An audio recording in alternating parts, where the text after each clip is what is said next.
land, slamming into your radio like a supercharged nanoparticle of unobtainium.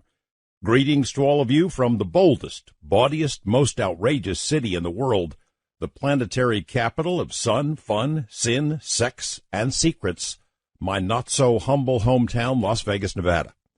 My name is George Knapp, your occasional host, designated driver of the airwaves, and moderator of tonight's upcoming cacophonous cavalcade of conversation. I don't think we have to work too hard to promote the program tonight or slip a few hints about what's to come as kind of teasers. If you're a regular listener to Coast, you know what's coming. No guest has generated as much interest and anticipation as David Paulides does. He first unveiled his Missing 411 project with me on Coast some years ago. If you've heard any of those previous interviews, you know it's a gripping subject, baffling, perplexing, and more than a bit spooky. And you know that Dave always does his homework. He's been gracious enough to unveil each new book of the series on the nights when I've hosted, and these are the kind of shows where nobody goes to sleep early. Most people don't go to sleep at all after hearing these stories about mysterious disappearances. The focus, of course, as we know, started in national parks, then expanded to national forests, then expanded further, often concentrated in clusters, specific clusters.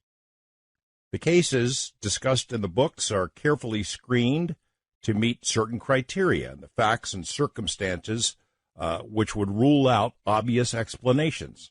People getting just lost or killed by predators, dying of natural causes out there in the wilderness. Tonight, the latest chapter.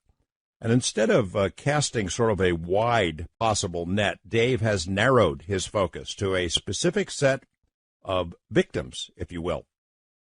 People who share common characteristics. Tonight, the focus is on hunters. And I think that's especially chilling, given that hunters are often our best and most experienced outdoorsmen or outdoors people.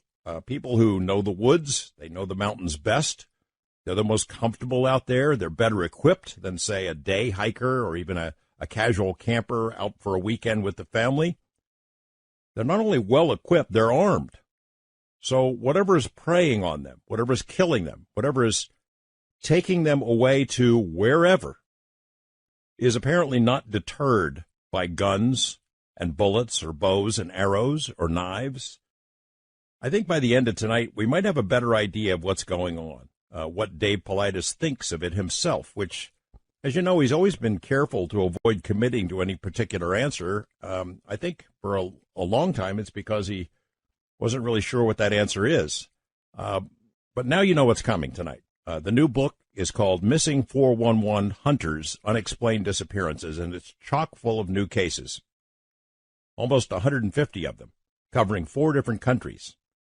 And I'm telling you, they're flat out weird.